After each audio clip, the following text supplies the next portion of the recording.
नमस्कार, राजस्थान समाचार में आपका स्वागत है। पेश है राजस्थान की खास खबरें। मेघवाल ने राहुल गांधी पर साधा निशाना।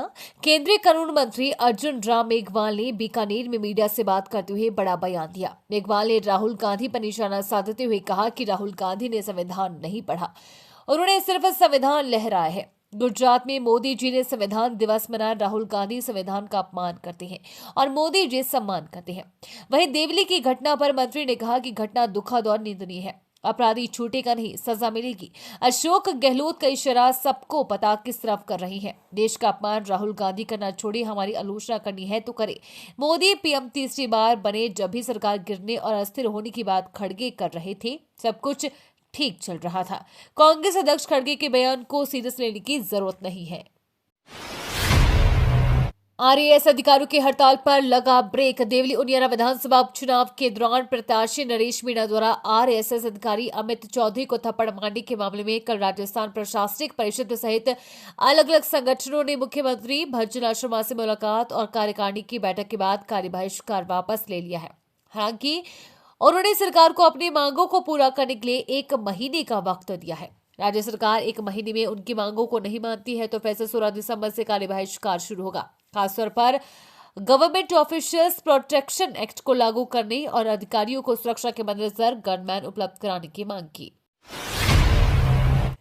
3 दिवसीय आयुर्वेद कुंभ संयोजन 2024 का आगाज। विश्व आयुर्वेद परिषद, राष्ट्रीय आयुर्वेद संस्थान जयपुर, आयुर्वेद विश्वविद्यालय जोधपुर के संयुक्त तत्वाधान में राष्ट्रीय आयुर्वेद संस्थान जयपुर में दिनांक 15 से 17 नवंबर तक संयोजन 2024 का आयोजन किया जा रहा है।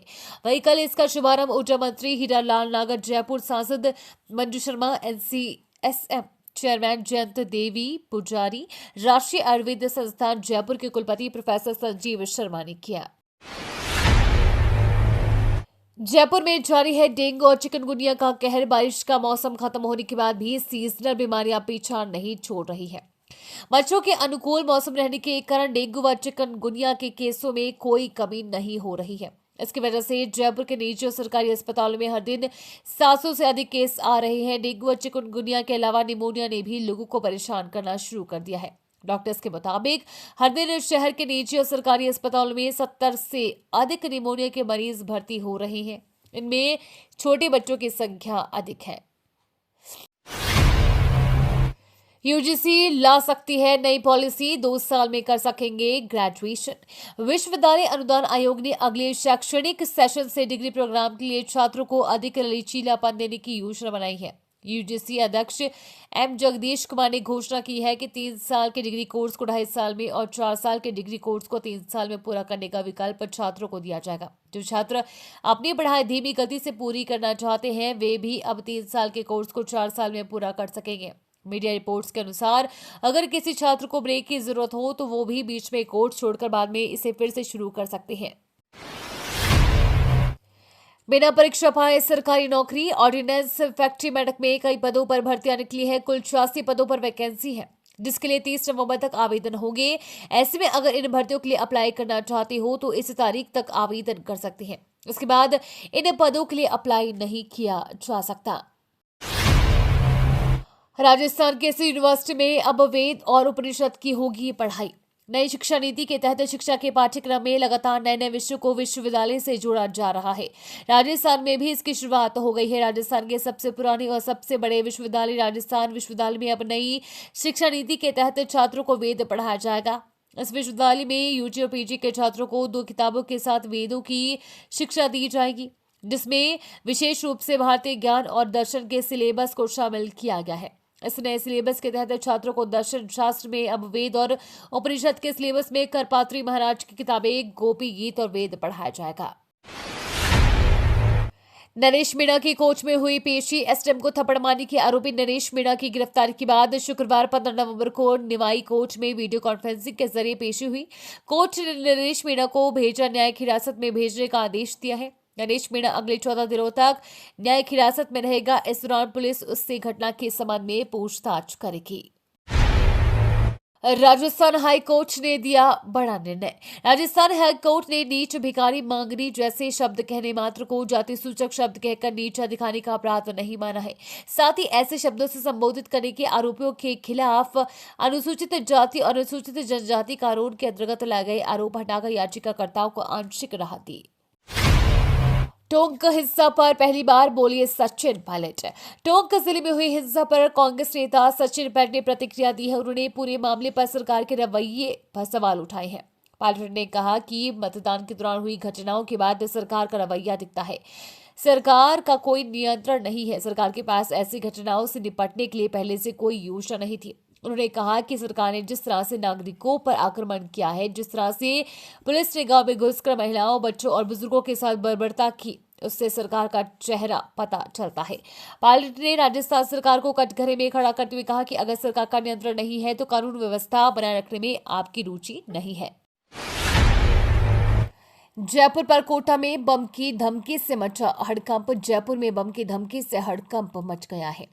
किसी अज्ञात व्यक्ति ने जयपुर में परकोटा में बम होने की सूचना पुलिस कंट्रोल रूम को दी। छोटी चौपड़ और बड़ी चौपड़ पर बम रखे होने की सूचना दी। इस धमकी भरी कॉल के बाद पुलिस ने सर्च ऑपरेशन चलाया। हालांकि सर्च के दौरान विस्फोटक नहीं मिला। पुलिस फोन नंबर के आधार पर झूठी सूचना देने वाले आरोपी की तलाश में जुटी हुई है।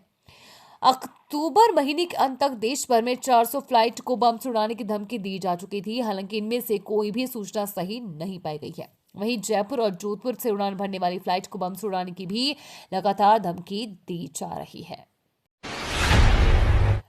राजस्थान में गिरते पारे ने बढ़ाई कंपी। राजस्थान में ठंड का प्रकोप बढ़ने लगा है। अब दिन में चुभन वाली धूप नहीं होती, वहीं हवाओं में नमी बढ़ने के चलते सर्दी का एहसास भी बढ़ने लगा है। सुबह शाम कुछ शहरों में कड़ाके की ठंड पड़ती है। साथ ही कई शहरों में घने कोहरे की चादर देखने को मिल रही है। मौसम विभाग की माने तो आगामी 2-3 दिन के बाद से प्रदेश में कड़ाके की ठंड पड़ना शुरू हो जाएगी। वहीं आगामी 24 घंटों में बीकानेर संभाग में कहीं कहीं घना कोहरा रहने की संभावना है।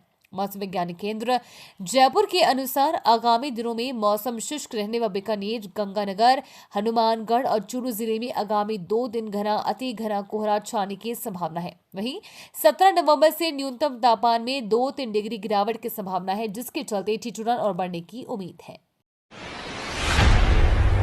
18 नवंबर को जयपुर का 258वां स्थापना दिवस प्राचीन सांस्कृतिक केंद्र गेटेश्वर कला संस्थान द्वारा 18 नवंबर को जयपुर की स्थापना के 297वें वर्ष पूर्ण होने पर जयपुर का जन्मदिन समारोह पूर्वक मनाया जाएगा। जयपुर शहर सांसद मंजू शर्मा ने इस समारोह के बैनर का विमोचन किया। संस्था के मंत्री ओपी चांडक एवं संगठन मंत्री आशीष भट्ट ने बताया कि इस अवसर पर हर वर्ष की भांति ऐतिहासिक गैटोर की छतरी स्थित जयपुर के संस्थापक महाराजा सवाई जयसिंह के स्मारक को सजाया जाएगा और वहां पुष्पांजलि व सांस्कृतिक कार्यक्रम आयोजित किए जाएंगे। किरोड़ी ने की न्याय की जांच की मांग। टोंक जिले के देवली उनियारा सीट पर उपचुनाव के मतदान के दौरान थप्पड़ कांड और निर्दलीय प्रत्याशी नरेश मीणा की गिरफ्तारी के बाद हुए बवाल को लेकर शुक्रवार को सरकार से इस्तीफे दे चुके मंत्री किरोड़ी लाल मीणा ने समरावता गांव के प्रतिनिधि मंडल के साथ गृह राज्य मंत्री जवाहर सिंह बेडम से मुलाकात की। उस मुलाकात के बाद ग्रामीणों ने बवाल और उपद्रव में गांव के लोगों के शामिल होने से इनकार किया और पुलिस पर गंभीर आरोप लगाया। किरोड़ी लाल मीणा ने भी समरावता गांव में पुलिस पर टारगेटेड कार्रवाई करने का आरोप लगाया। उन्होंने इस पूरे घटनाक्रम की न्याय की जांच करवाने, दोषियों पर कड़ी कार्रवाई करने और निर्दोष लोगों को छोड़ने की मांग रखी।